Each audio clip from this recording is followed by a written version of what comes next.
கிடைச்ச ஆசீர்வாதமோ அல்லது ஆசீர்வாதங்களோ ரொம்ப ஈஸியான மெத்தட்ல கொடுத்தாராம். அதனாலதான் புதிய ஏற்பாடுல கிறிஸ்து இயேசுவின் மூலமா நாம் மீட்கப்பட்டிருந்தாலும் அவர் ஆபிரகாமை போல ஆபிரகாம் உடனே நம்மை ஆசீர்வதிக்க விரும்புகிறார்.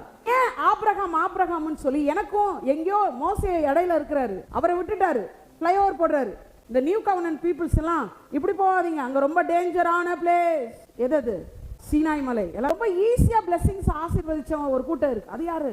ஆபிரகாம் தான். ஏன்னா அவன் ஒண்ணுமே பண்ணல, அவன் கர்த்தரை என்ன பண்ணனா அதையே அவர் நீதியாக எண்ணினாராம். பைபிளே ரொம்ப ஈஸியா ஆசீர்வதிக்கப்பட முடியும்னா கர்த்தரை விசுவாசிக்கிறவன் தான் ஆசீர்வதிக்க முடியும். ஒருத்தன் வந்து கேட்டான், விசுவாசம் இருக்கு ஆனாலும் நான் கேட்கிறேன், அதுக்கப்புறம் ஏசு ஒரு மிராக்கிள் பண்ணாரு. இது விசுவாசத்துக்கு பண்ணாரா அவிசுவாசத்துக்கு பண்ணாரா? விசுவாசத்துக்கு தான் பண்ணாரு. நீ சொன்னலப்பா எனக்கு விசுவாசம் இருக்குன்னு, அதுக்கே நான் செய்வேன்டா.